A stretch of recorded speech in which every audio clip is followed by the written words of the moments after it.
e trazendo à nossa frente a figura de Jesus, nosso irmão, sempre amigo, sempre carinhoso, nos orientando, nos mostrando sempre a direção. E a Ele agradecemos. Agradecemos porque Ele nos dá a oportunidade para que tenhamos a melhor caminhada. Obviamente depende de cada um de nós. Depende do despertar. Depende da vontade de fazer as melhores coisas, de sair da mesmice do passado, para fazer as coisas acontecerem no hoje, da melhor forma possível. Agradecemos a Jesus por tanto carinho. Que assim seja, graças a Deus. Boa noite a todos. Alegria estarmos juntos novamente, Sandra, Cida Léo, e vamos dar continuidade àquilo que começamos na semana passada. Na semana passada, nós chegamos a falar de alguns pontos, sempre caminhando para chegarmos em bem-aventurados misericordiosos. Mas ainda vamos demorar um pouquinho, porque nós temos tanta coisa para falar, né? Jesus é tão rico, maravilhoso e tanta coisa para nós irmos aprendendo ao longo do tempo. E nunca vamos entender tudo, nunca vamos compreender tudo. Então, falamos na semana passada que é preciso observar o que o Mestre nos ensina. São ensinamentos para a vida. Não são ensinamentos para uma santidade. Eu tenho que ser santo. Não, nada disso. Né? E não é para esta ou aquela religião, de forma nenhuma. Até porque ele, o Mestre, não nos deixou nenhuma religião. Se ele deixou uma religião, é a religião do amor. Os rótulos que existem hoje, nós, os homens, inventamos. Mas tudo bem, aí vamos seguindo conforme dá. Mas sempre com a melhor boa vontade, com a melhor forma de seguirmos, com a maior seriedade. Então, ele não nos deixou religião. Mas vamos seguindo da maneira que está aí. Kardec comentou que o Evangelho de Jesus, aquele que está no Novo Testamento, ele contém, por exemplo, atos comuns da vida de Jesus. Atos comuns, aquilo que foi acontecendo durante aquela caminhada de 33 anos. Fala dos milagres. É o Evangelho que está no Novo Testamento. Fala dos milagres. Fala das predições. Fala das palavras que serviram de dogmas para as religiões. Tudo isso aparece ali. As igrejas lançaram mão disso da forma que acharam que deveriam e se utilizaram disso para fazer a sua caminhada e mostrar aos seus fiéis. Há diferenças nisso de entendimento? Natural que há. Cada um interpreta de uma forma. Esse milagre foi assim, por que acontece milagre? O que ele quis dizer com essa palavra? O que ele quis encaminhar? Entretanto, se existem discussões entre as religiões com relação a esses 4 pontos, que seriam os atos comuns da vida de Jesus, os milagres, as predições, palavras que serviram de dogma, se há alguma discordância entre as religiões, o 5º ponto, jamais pode haver discordância. É o ensinamento moral de Jesus. Isso é igual para todos, né? Ensinamento moral. Só que nós temos que buscar um entendimento bem profundo disso. Por quê? Porque todas as religiões vão dizer que Jesus disse que, por exemplo, deveríamos ser humildes. Não há nenhuma religião que diga o contrário. Não pode. É o ensinamento moral de Jesus. Então nós temos que ir nos aprofundando, sobretudo no ensinamento moral, para que nós tenhamos uma caminhada cada vez mais condizente com aquilo que Jesus nos deixou e espera que caminhemos. Esses ensinamentos de Jesus tiveram origem em fatos acontecidos há 2000 anos atrás, quando ele estava aqui, presente, aqui na Terra, né? Encarnado aqui na Terra. E esses ensinamentos foram passados para nós dentro de situações bem específicas. O contexto da época, né? E que contexto? Contexto geográfico. Onde aconteceu a passagem de Jesus? Por onde foi que ele nos ensinou? Cultural. Como que era a cultura daquele povo? Aspecto político. Como que era a situação política? A situação social? A situação econômica? Jesus estava ali, né, inserido em tudo aquilo. Então, é um ensinamento que precisa ser interpretado por todos nós à luz daquilo que encontramos nos dias de hoje. Trazer para os dias de hoje. E para o contexto onde estamos inseridos agora, aqui, nesse momento. Quando ele falou de bem-aventurados, nós vamos falar do sermão das bem-aventuranças. Bem-aventurado significa feliz. Mas é um pouquinho estranho. Bem-aventurado os aflitos. Complicado. Feliz o que sofre. Como isso é interpretado hoje, pelas religiões de um modo geral? Para você ser feliz, você precisa sofrer. Nossa, se eu pudesse pular fora do sofrimento, eu pulava, né? Então, como que isso é interpretado pelas religiões e pelas pessoas, né? Para muitos, essa interpretação é extremamente difícil. Então, nós precisamos analisar sob 2 pontos de vista. Vamos separar bem o ponto de vista material e o ponto de vista espiritual. Na semana passada nós falamos do mito das cavernas, ou o mito da caverna, né? Aquela situação que bem demonstra a caminhada. Platão foi feliz, muito feliz, inteligente, uma pessoa realmente iluminada. Como caminha a humanidade. Só que aquilo que Platão pintou há 2.400 anos atrás continua exatamente igual. A humanidade tem essas diferenças de entendimento. E aí nós falamos daqueles que permanecem no mito da caverna, na escravidão. Vão se recordar daqueles que estavam sentados, acorrentados, olhando para o fundo da caverna, assistindo a projeção de algumas figuras e entendendo que aquilo era o real, quando na verdade não é o real, de forma nenhuma. Mas ele narra, Platão, desde esse momento em que temos a ignorância total, imaginando que aquilo que vemos é o real, mas temos que buscar aquilo que realmente é. Então é a busca da luz, é a busca do entendimento, é a busca da compreensão. E Jesus é a melhor orientação para que possamos ter o melhor entendimento. Então vamos falar de Sermão das Bem-aventuranças.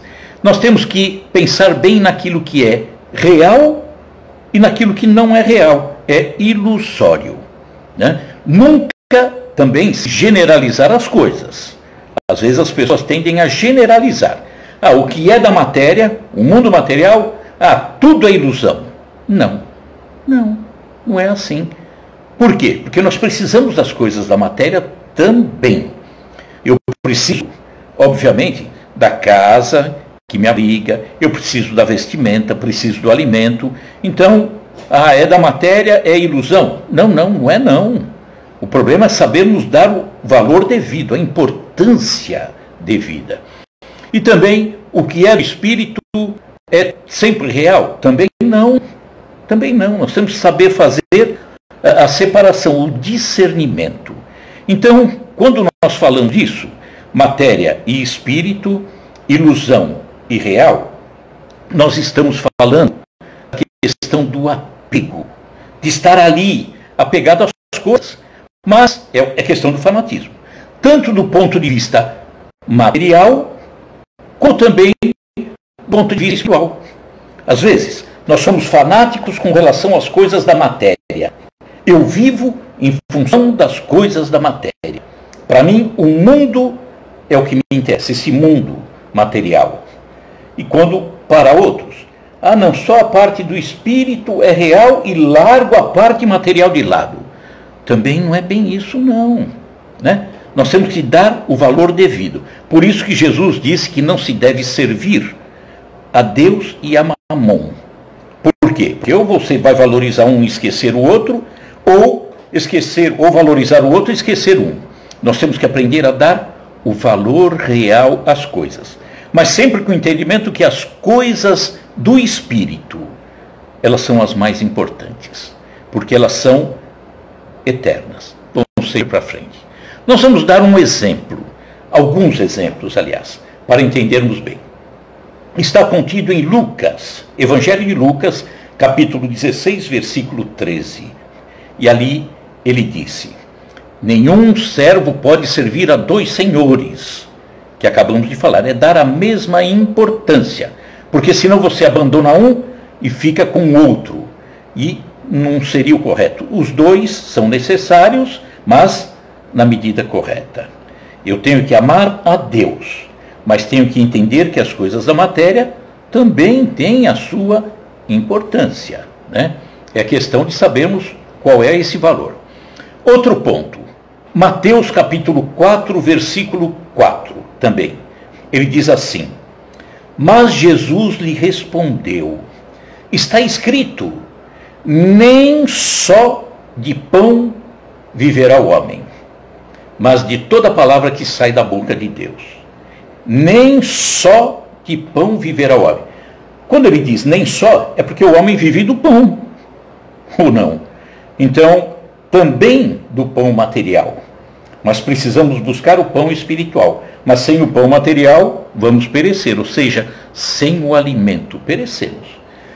Seguindo um pouquinho ainda, Mateus 19, versículos 20 a 22. Está narrado assim: replicou-lhe o jovem. Recordam-se a passagem do jovem rico, do jovem mancebo. É essa situação.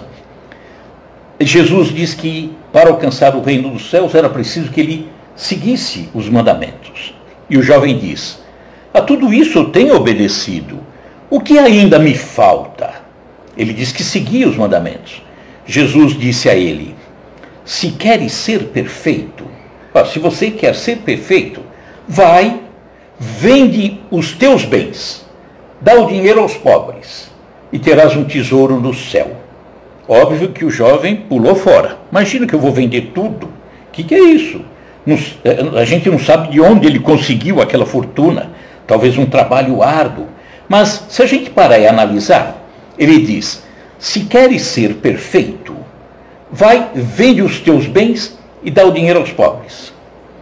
Agora, dando dinheiro aos pobres, você estaria transformando os pobres em imperfeitos. A riqueza só mudou de mão? É estranho, né? Ele está falando sempre da questão do apego. E muitas pessoas não conseguem compreender isso. Tem que vender tudo e dar para os pobres? Mas e os pobres? Vão ficar imperfeitos em razão disso? Então nós temos que procurar sempre o equilíbrio, um entendimento mais profundo do que ele disse. Vamos à última explicação aqui.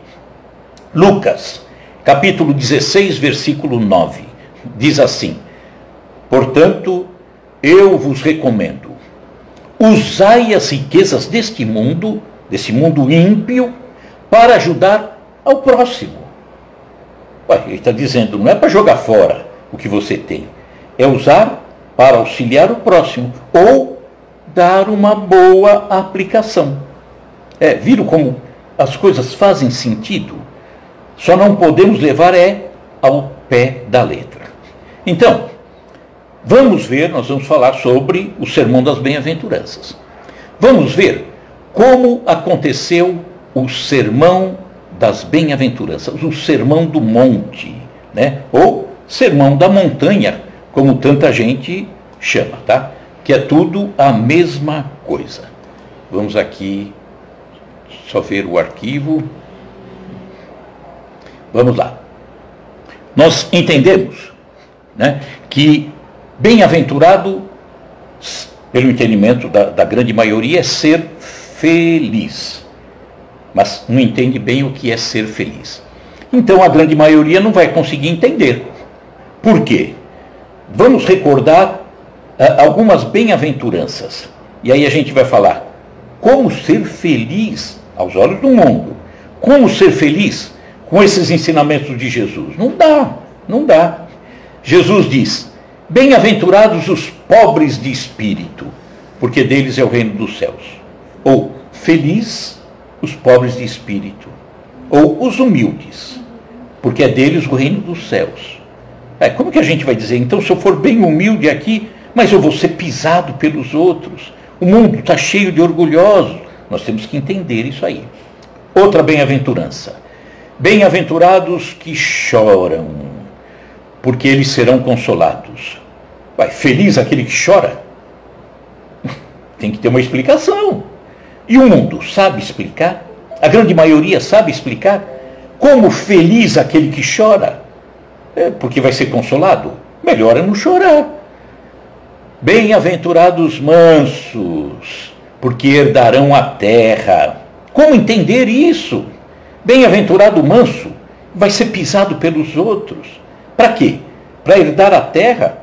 Mas Jesus falou o tempo todo que o meu reino não é desse mundo. Como que eu vou herdar a terra? Tem que ter uma explicação. Que não acompanham, não alcançam isso. Outra bem-aventurança. Bem-aventurados que têm fome e sede de justiça, porque serão fartos. Fome e sede de justiça é porque então estão sendo injustiçados. Mas é feliz aquele que está sendo injustiçado? Bem-aventurados misericordiosos, porque alcançarão a misericórdia. Aí já começa a ficar um pouquinho mais suave, né? Bem-aventurados pacificadores, porque eles serão chamados filhos de Deus. Tem uma explicação maravilhosa. Nós vamos chegar nessa explicação um pouquinho mais adiante. Bem-aventurados que sofrem perseguição por causa da justiça, porque deles é o reino dos céus. Complicado, complicado. Bem-aventurados sois vós, quando vos injuriarem e perseguirem, e mentindo, disserem todo o mal contra vós por minha causa. Também fica difícil entender um pouquinho, né? Bem-aventurados sois vós quando vos injuriarem e perseguirem, porque você está acompanhando Jesus. É porque o mundo não compreende. Então, ele termina dizendo: exultai e alegrai-vos, porque é grande o vosso galardão nos céus, porque assim perseguiram os profetas que foram antes de vós. Então, nós temos que entender esse sermão do monte. Simplesmente ler e querer colocar em prática, sem ter raciocinado a respeito, sem ter uma base, as coisas não vão ficar muito redondas. Não vão ficar, não. Então, bem-aventurança, como nós dissemos, é feliz, né? Uma felicidade, mas do ponto de vista material, para as pessoas que vivem muito mais ligadas às coisas da matéria, eles vão entender que ser feliz ou ser um bem-aventurado está sempre associado a conquistas aqui da terra. Conquistas alcançadas em razão de uma boa sorte do indivíduo, ganhou na loteria, né? Nasceu um berço de ouro, ele teve, esse é bem-aventurado, teve muita sorte. Ou em razão de uma virtude, em razão do estudo, em razão do trabalho, em razão da dedicação, conseguiu um bom trabalho, agora está rico, né? Do esforço. Então, para aqueles que se fixam mais na matéria, bem-aventurado ou feliz, são esses, aqueles que deram certo na vida, né? Isso, obviamente, associado à visão que se tem da felicidade proporcionada pelos bens, porque quem deu sorte tem os bens, tem a casa, tem o carro, né? Pelas situações terrenas, de um modo geral, a fama, a projeção, a posse, o status. Ele nasceu com saúde, por isso que ele é feliz. Sem sombra de dúvida, é melhor nascer com saúde, né? Mas aquele que veio sem saúde, se olharmos do ponto de vista espiritual, ele é feliz também, né? Mas chegaremos lá. Então, ter as coisas na terra é muito importante isso. Não significa necessariamente algo mal. algo prejudicial. Ah, ele tem os bens da terra, e esse aí está perdido. Não, de forma nenhuma. É preciso saber utilizar. Utilizar corretamente os bens materiais. Dar uma aplicação justa às coisas que ele tem na terra. Uma aplicação útil, uma aplicação humana. Aí sim. Então pode ter os bens da terra, mas utilizar esses bens em auxílio do irmão e ter uma vida, obviamente, com o conforto que isso possa lhe proporcionar, sem desviá-lo da busca das coisas da alma. Por exemplo, eu sou um superior no meu ambiente de trabalho. Eu sou um chefe, diretor. Ah, esse é feliz. Sim, sou feliz por estar ali naquela posição. Entretanto, eu tenho que tratar bem o subordinado. Porque se não tratar bem o subordinado, eu estou usando de uma forma equivocada isso que eu tenho aqui no mundo material, essa projeção. O dinheiro que eu tenho, se eu utilizo o emprego para a geração de empregos, feliz. Mas se eu uso só para esconder dentro do colchão, não posso ser feliz. O tempo é uma coisa maravilhosa, porque o tempo, ele é dado por Deus de uma forma tão igual para todo mundo, seja uma pessoa de uma condição espiritual elevada ou não, materialmente rico, pobre, não importa. O dia tem o mesmo tempo para todo mundo. Ninguém veio com um minuto a mais ou um minuto a menos, rigorosamente igual. Então, serei feliz na terra se o tempo que eu tenho aqui, o meu dia, enfim, as minhas horas, eu aplico também no socorro aos necessitados de toda a ordem.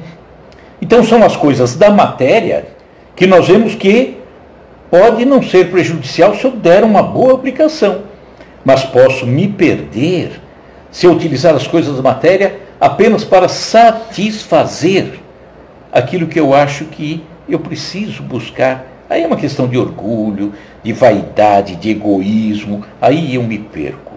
Mas se eu utilizo as coisas da matéria para o bem, eu sou feliz. Sou feliz, sim. E do ponto de vista espiritual? Nós falamos do ponto de vista material. E do ponto de vista espiritual? Bom, o nosso foco é o entendimento daquilo que Jesus nos deixou há 2000 anos atrás. É isso que nós vamos buscar entender. Então, o objetivo do sermão das bem-aventuranças, deixado por Jesus, é relembrar a todos nós e reforçar as regras básicas do comportamento humano, trazidos por ele.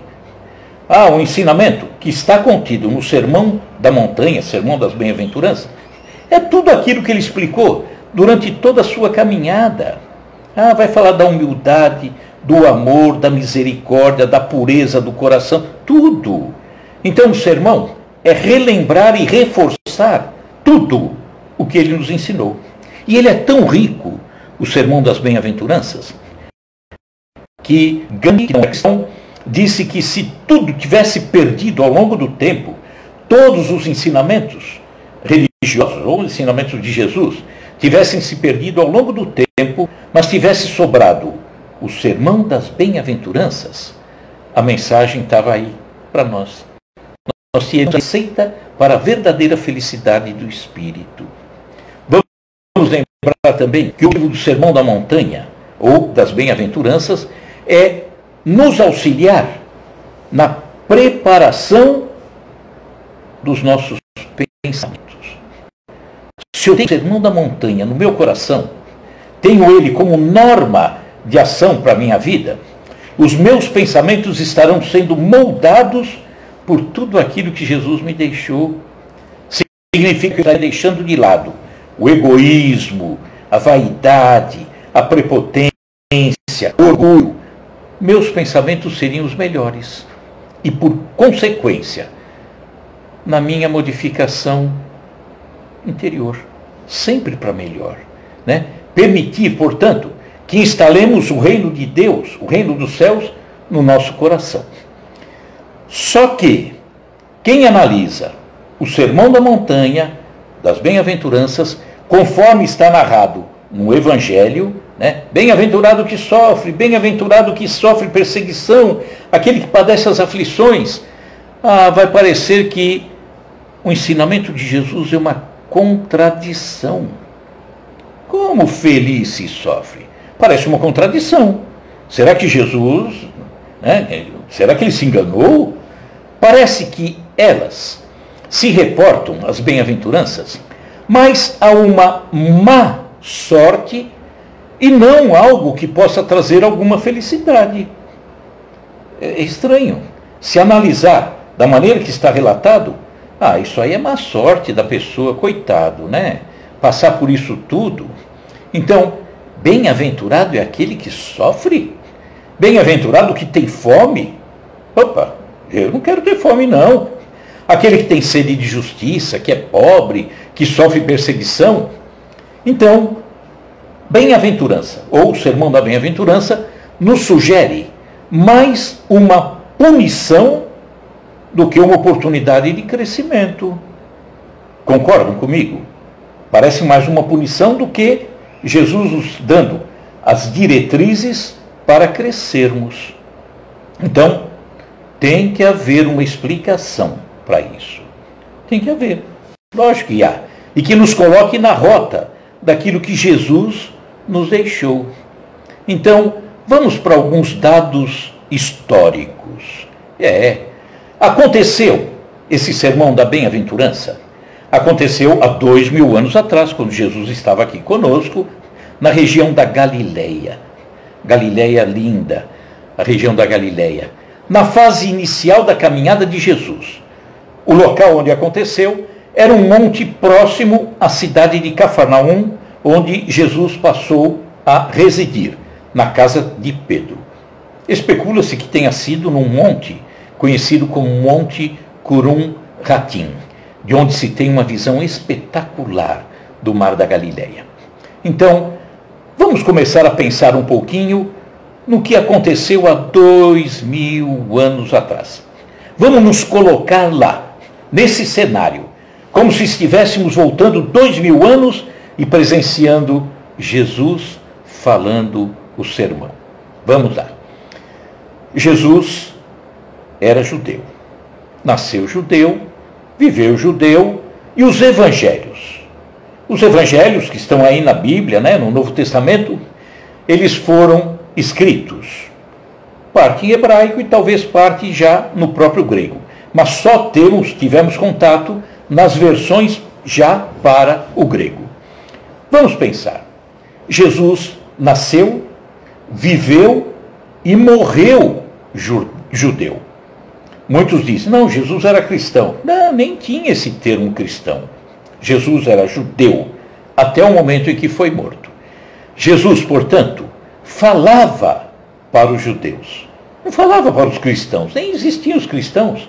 Naquela época, quem acompanhava Jesus, quem seguia Jesus, as pessoas eram conhecidas como homens do caminho. Não havia cristão.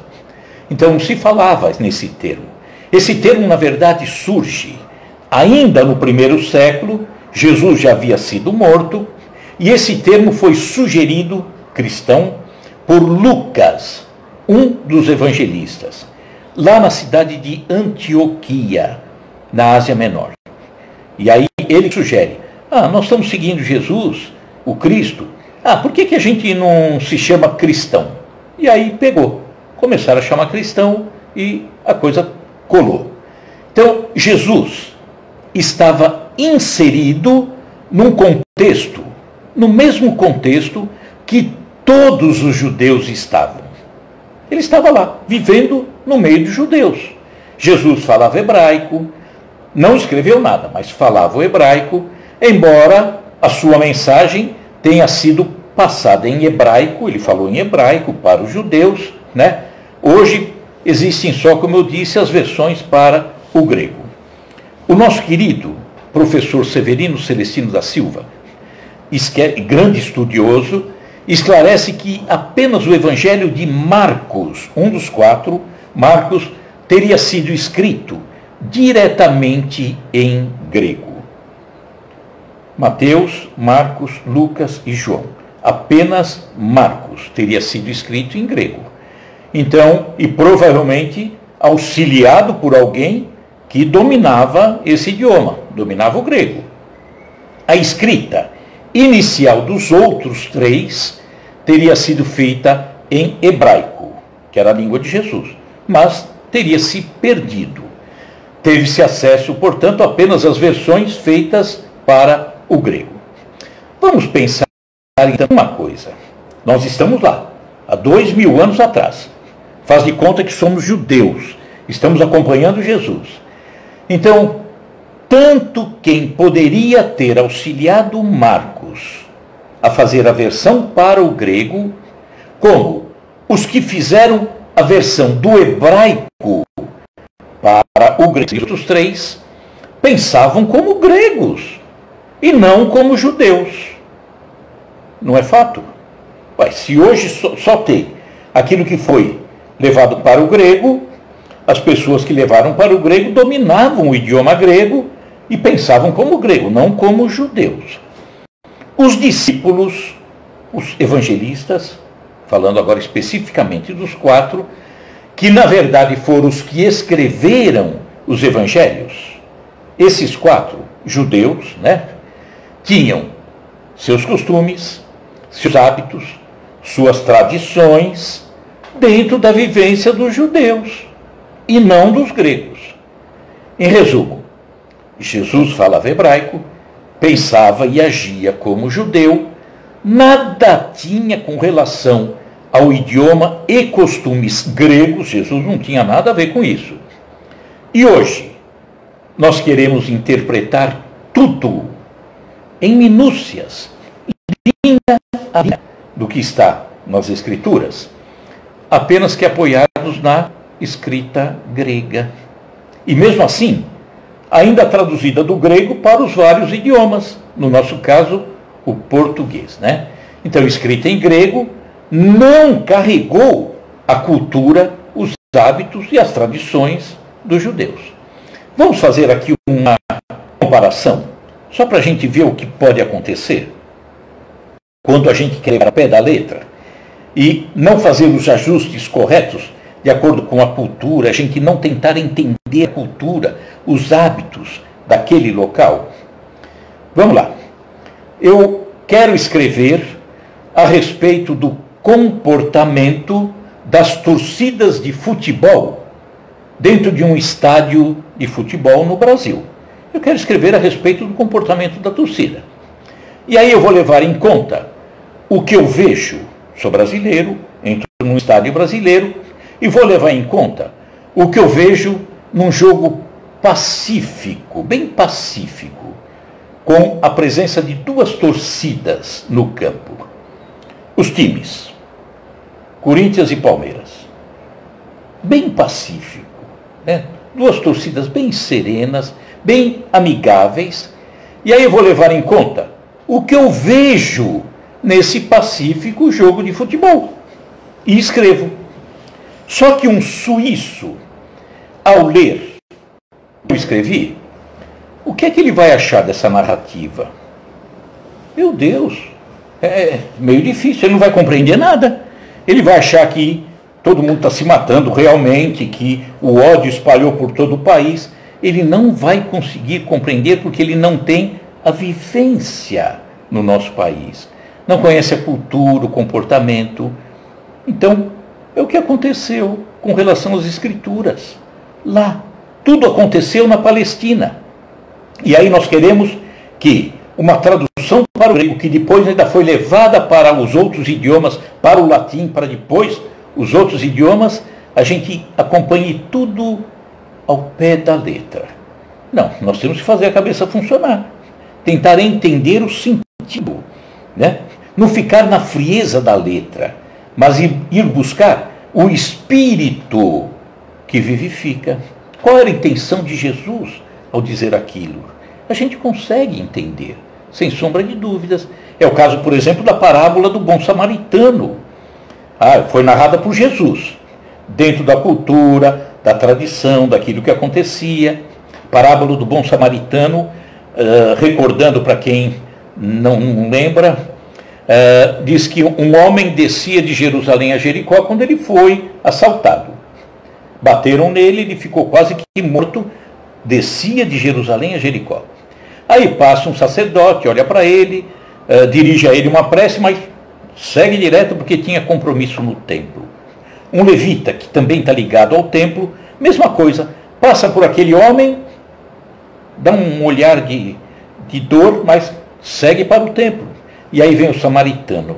Samaritano que era desprezado pelos judeus, socorre aquele homem, leva para uma estalagem e aquele homem se recupera.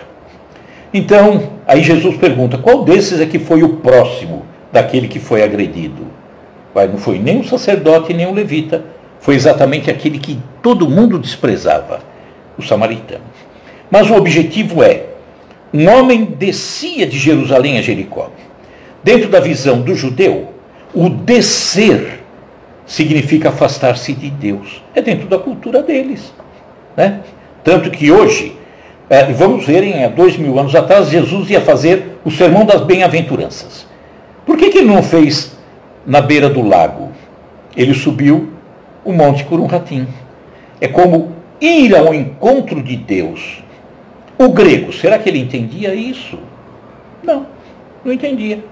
Passado para o latim, na Vulgata, será que Jerônimo, quando fez a tradução para o latim, entendia isso? Não. E aí, traduzido para as várias línguas, dentre elas o português, nós entendíamos isso? Não. Então, quantas coisas nós fomos perdendo pelo fato de não conhecermos a cultura. Então, nós precisamos ir buscar esse entendimento. Então, é a parábola do bom samaritano. E aí, nós vamos ver que isso representa dificuldade para que alcancemos a realidade dos acontecimentos de 2000 anos atrás, né? Então, vamos analisar, por exemplo, o contexto político-social da Palestina há 2000 anos atrás. Jesus lá e nós juntos, hein? Fizemos uma viagem no tempo, estamos lá juntos, como judeus, presenciando aquilo que acontecia na Palestina. O povo judeu, naquela época, carregava uma história de contínuas dominações, várias invasões no seu território. As diásporas eram levados como cativos para outros locais, depois parte era trazida de volta. Tudo para aquele povo judeu, nós, há 2000 anos atrás, tá? Éramos muito orgulhosos. O povo judeu é orgulhoso. Entenderam mesmo que era um povo escolhido por Deus, mas como se fosse um privilégio e não uma responsabilidade. Povo escolhido por Deus para carregar a mensagem dele. É uma responsabilidade, não um privilégio, tá? Mas entenderam na contramão. Tudo bem. Então, tudo isso, todas essas invasões, essas prisões, levar como cativo, representava para eles uma terrível agressão. Uma agressão porque eram orgulhosos. Feria aquele orgulho. E no ano 63, antes de Cristo, Jesus nasce no ano 0, né? Então, 63 anos antes de Jesus vir, começa uma nova dominação ali. E nós estamos lá. A dominação romana. Os romanos chegam com tudo, dominam. Era, portanto, mais uma dominação. E eles viviam extremamente revoltosos. Nós, há 2000 anos atrás, que agora nos colocamos lá, vivemos revoltados com toda aquela situação. Nos cobravam impostos escorchantes. É mais ou menos o que acontece hoje também, mas naquela época era até mais. Odiavam Roma. Nós odiávamos Roma. A região, portanto, aquela região, a Palestina, vivia em constante turbulência. Era muita turbulência, muita agitação, muita revolta. Vamos recordar que há 2000 anos atrás, onde estamos agora, existia até um grupo armado que queria recuperar a liberdade daquele povo. Esse grupo armado era conhecido como zelotes. Queriam a liberdade. Se armavam, criavam ou causavam emboscadas. Era uma coisa muito complicada. Essa sequência secular de dominações para cima do povo judeu havia interferido até no entendimento que o judeu deveria ter sobre a chegada do Messias, aquele que viria para libertar. Porque ele vinha sendo cantado séculos e séculos antes pelos profetas.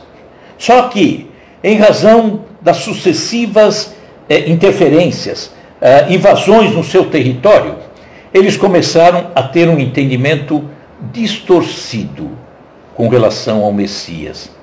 Passaram a entender que o Messias viria para libertá-los do jugo daquele que os dominava no momento que ele chegaria. Viria, portanto, na época de Jesus, para eliminar o jugo romano, libertar o povo judeu dessa prisão que Roma lhes causava.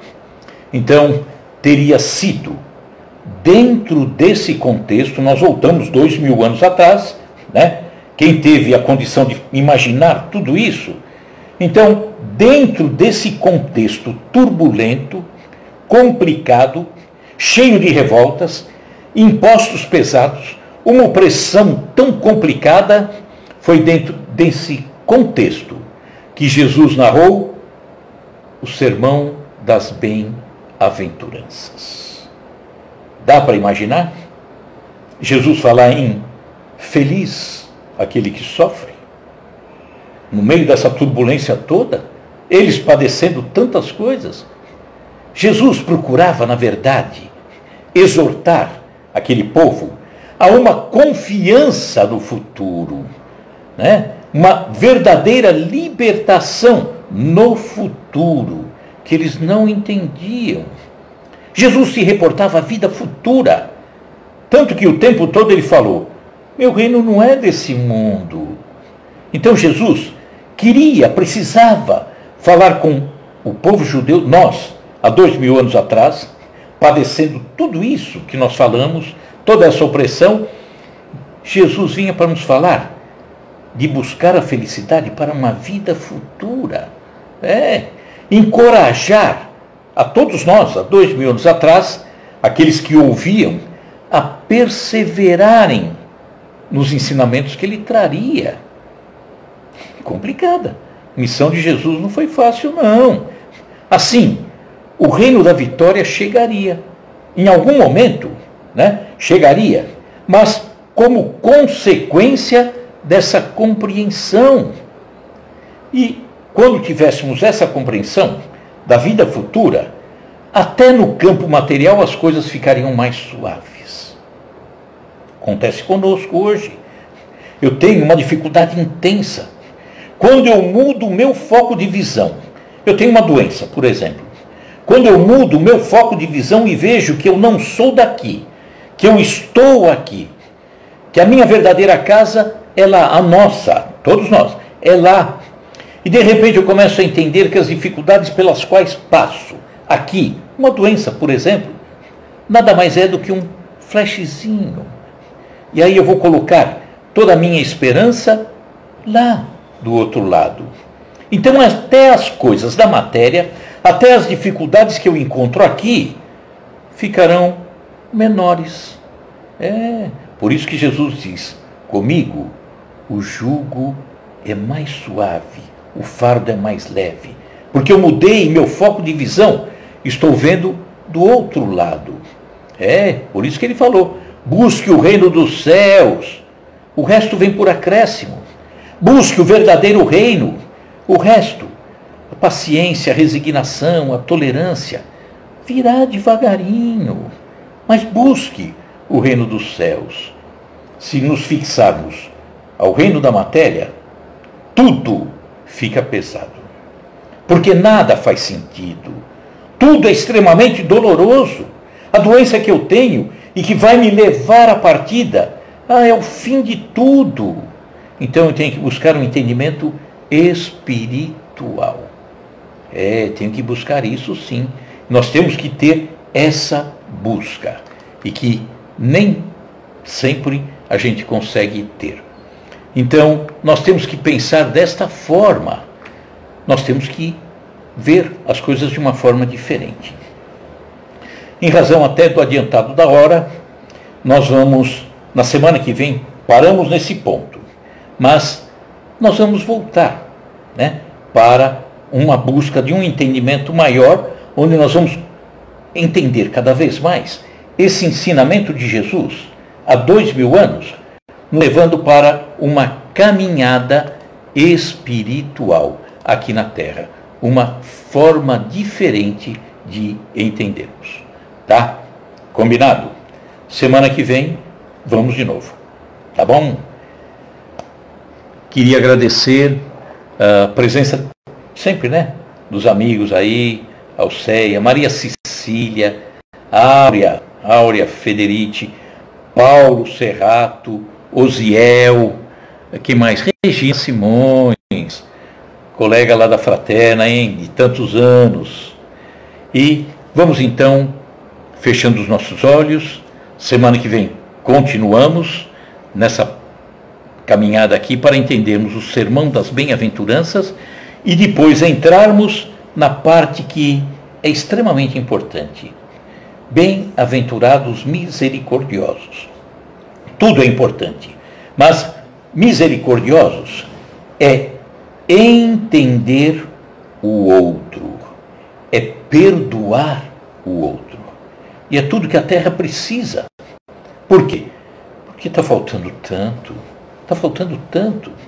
E aí nós vamos entender que para entender o outro, perdoar o outro, todas as bem-aventuranças vêm a reboque. Eu não consigo entender o outro. Eu não consigo perdoar o outro se eu continuo orgulhoso. Bem-aventurados os pobres de espírito. Se eu não busco a pureza no meu coração, eu quero ser orgulhoso. Aí eu não vou conseguir nunca o outro, porque eu sou o maior, sou o máximo. E o outro, tão nada. Vamos à prece final? Muito obrigado, Tânia. Obrigado, Prima Sandra. Vamos então fechando os nossos olhos e trazendo à nossa frente a figura serena e bondosa de Jesus, o nosso Mestre maior. E agradecemos a Ele por tantos ensinamentos, mas ensinamentos que nós temos que ter a responsabilidade de procurar um entendimento cada vez maior. E temos condição disso. Temos sim. Falamos há pouco. A letra mata. Eu querer seguir simplesmente uma linha e daí querer tirar uma conclusão? Não. Até porque essa linha não significa necessariamente aquilo que foi dito no hebraico, levado para o grego, depois, posteriormente, levado para o latim, para os outros idiomas. Pode não significar. Entretanto, o Espírito é o sentido daquilo que Jesus queria nos passar. Esse nós temos plena condição de ir buscar. Mas às vezes, Jesus, você que nos deu essa possibilidade e que temos também essa capacidade, muitas vezes não nos preocupamos em fazer esse exercício, estudar, raciocinar, para entender da melhor forma. Muitas vezes estamos à espera de um prato pronto. Alguém que decifrou, mas decifrou o seu modo. Mas que decifrou, colocou num prato e que nos deixa à disposição. Não. Eu tenho que buscar um entendimento. Não é necessariamente o meu entendimento exatamente igual ao do outro. Eu preciso. Isso é buscar a verdade. A verdade não está disponível. É desse jeito. Não, a verdade, eu construo a minha verdade.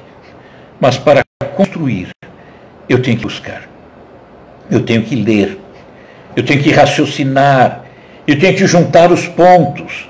Ah, quanto trabalho eu tenho que ter para entender e colocar em mim essa verdade. Verdade que é minha, que pode ser bem parecida, Jesus, com a verdade do outro irmão, tenho certeza disso. Mas essa verdade que eu fui buscar, ela é minha. Eu a construí. Então, obrigado, Jesus, por nos ensinar, mas nos deixar tudo à disposição para que cada um de nós busque, raciocine, pense bastante a respeito e tire suas próprias conclusões. Façamos todos nós esse trabalho. Que assim seja, graças a Deus. Obrigado, amigos. Cidaléu, Fabian, abraço, Fabian. Muito obrigado por estarem juntos, por estarmos juntos, e que a semana que vem possamos novamente nos reunir para continuarmos esse entendimento, essa busca de um entendimento do céu do mundo. Mas seria maravilhoso, né? Maricela, seria maravilhoso se todos nós, como lição de casa, parássemos esses dias para buscar, cada um de nós. Vamos buscar, vamos raciocinar, vamos ler, vamos ver na internet, vamos buscar. Ficaria tudo muito mais fácil. E o entendimento ficaria muito mais completo, porque não se basearia apenas na posição de um. Ficaria na posição de todos. Isso é muito importante. Grande abraço a todos. Ômicron está aí. Jesus no coração, álcool gel na mão. Beijão, pessoal. Muito obrigado e até a semana que vem. Fiquemos todos na paz de Jesus. Tchau, pessoal. Gratidão, gratidão.